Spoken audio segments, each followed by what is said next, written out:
नमस्कार, महा 24 तास न्यूज मध्ये सर्वांचं स्वागत आहे। सध्या आपण आहोत हदगाव तालुक्यातील श्री क्षेत्र कवाना येथे।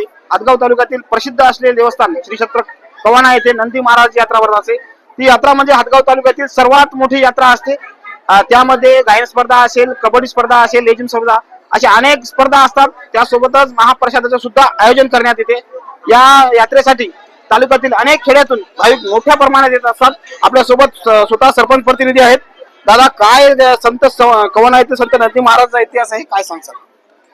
आता कवाना हा नगरी म्हणजे संतांची भूमी म्हटली जाते आणि इथली जो संतान भूमी म्हणण्याचं कारण की आता नंदी महाराज हा इथून जवळपास हदगाव तालुक्यामध्ये अशी एक सांस्कृतिक यात्रा भरते की आता महिलेची यात्रा म्हणून, आणि इथं कोणत्याच प्रकारचे अवैध धंदे नसते आणि याच्यामध्ये सांस्कृतिक कार्यक्रम घेत असतो आपण। जवळपास 104वी पुण्यतिथीचा महोत्सव चालू आहे आज, आणि आतापर्यंत 30 ते 31 वर्षापासून जे आपण सांस्कृतिक कार्यक्रम घेत असतो या माध्यमातून भजन स्पर्धा असो, कबड्डी स्पर्धा आणि लेझिम स्पर्धा याच्यामध्ये भाविकाचा भरपूर काही मोठा उत्साह निर्माण वाढतो आणि त्यामध्ये सर्व भावी भक्तांचं सहकार्य पण लाभतो आणि गावातील सर्व मित्रमंडळ, ज्येष्ठ नागरिक सर्वांचं सहकार्य लाभतो।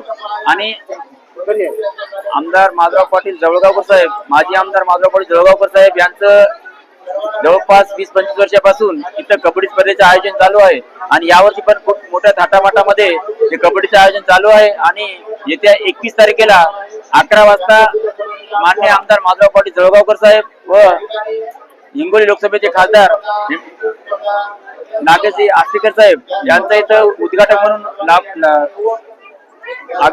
येणार आहेत। या उद्देशाने आपण 21 तारखेला कबड्डी स्पर्धा चालू होणार आहे।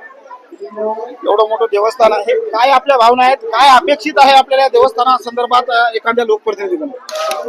या अपेक्षा म्हणजे इथं चांगल्या पद्धतीचं भावी भक्तांचं खाण्यापिण्याची राहण्याची सोय व्हावी आणि जे महिला पुरुष बाहेर गावून येतात त्यांचे चांगल्या प्रकारे सोयी सुविधा व्हावं। आणि इथं आमच्या जवळपास 30 ते 35 वर्षापासून जे महिला सर्व येतात त्यांचं जे राहण्याचं वगैरे सोय व्हायचे कारण आमदार खासदार यांनी दक्षता घेऊन इथे एक हे करून द्यावं मला। नक्कीच विद्यमान खासदार असतील, आमदार असतील यांनी स्वतः याकडे लक्ष घालून निवासस्थानाची व्यवस्था करावी असं या सरपंच प्रतिनिधीचं म्हणणं आहे। कॅमेरामॅन महेंद्र जोंगडे सह मारुती काकडे, महा 24 तास न्यूज, हदगाव, नांदेड।